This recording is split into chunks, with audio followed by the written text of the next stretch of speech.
ഒരിക്കൽ കടലിൽ പണിയെടുക്കുന്ന ഒരു മുക്കുവൻ അയാൾ കുറച്ച് മത്സ്യങ്ങളുമായി വീട്ടിലേക്ക് വന്നിട്ട് തൻ്റെ ഭാര്യയുടെ കയ്യിലേക്ക് അത് ഏൽപ്പിച്ചു. ഭാര്യ ആ മത്സ്യത്തെ മുറിക്കുന്നതിനിടയിൽ എന്തോ തിളങ്ങുന്ന ഒരു സാധനം അവിടെ കണ്ടു. അങ്ങനെ അത് കണ്ട് അതിനെ എടുത്ത് നോക്കുമ്പോൾ എന്തോ ഒരു രത്നം പോലുള്ള ഒരു സാധനം. അദ്ദേഹം താമസിക്കുന്ന ആ പട്ടണത്തിലെ ഒരു ചെറിയ കടയിൽ കൊണ്ടുപോയി അത് വിൽക്കാൻ ശ്രമിച്ചു.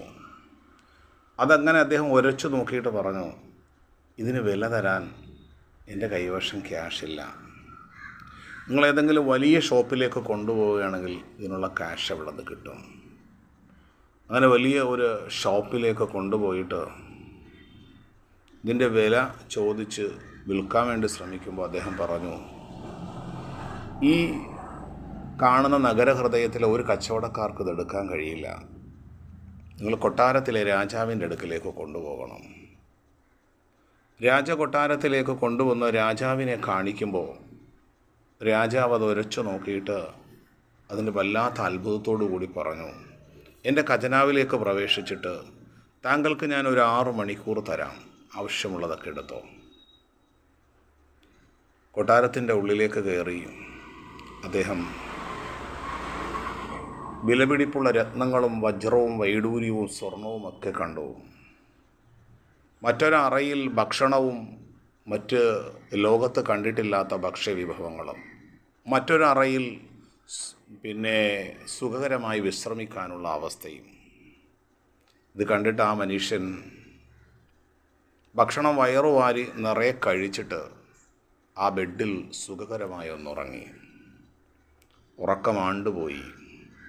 6-7 മണിക്കൂർ കഴിഞ്ഞപ്പോൾ ആ മുക്കുവനെ വിളിച്ചിട്ട് പറഞ്ഞു, മൂഢനായ മുക്കുവ, നിൻ്റെ സമയം കഴിഞ്ഞു, നിനക്ക് പുറത്തേക്ക് പോകാം. സഹോദരങ്ങളെ, ഈ ഒരു കഥ പരിശുദ്ധ റമളാൻ വിടവാങ്ങാൻ പോകുന്ന സമയത്ത് ഞാനത് നിങ്ങളോട് പറഞ്ഞത്, റമളാൻ നമ്മളിൽ നിന്ന് യാത്ര പറയുന്നു. ഒരു നിധിയാണ് ലൈലത്തുൽ ഖദർ. അത് നേടാനുള്ള അവസരവും സന്ദർഭവും അല്ലാഹു നമുക്ക് തന്നു. അതിനെ പ്രയോജനപ്പെടുത്തി ആ നേടുന്ന മഹാസൗഭാഗ്യന്മാന്മാരിൽ പെടുക എന്നുള്ളതാണ് നമ്മുടെ ജീവിതത്തിൻ്റെ ലക്ഷ്യം.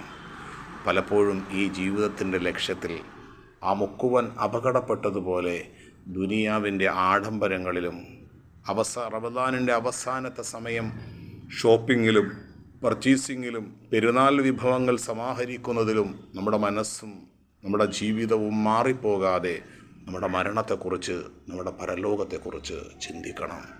അല്ലാഹു സുബ്ഹാനഹു വ തആല ഈ റമളാനിലെ ഗോപ്യമാക്കി വച്ചിരിക്കുന്ന ലൈലത്തുൽ ഖദറിൻ്റെ മുഴുവൻ നന്മകളും നേടിയെടുക്കുന്ന മഹാസൗഭാഗ്യവാന്മാരിൽ അല്ലാഹു നാം എവരെയും ഉൾപ്പെടുത്തി അനുഗ്രഹിക്കട്ടെ. അസ്സലാമു അലൈക്കും.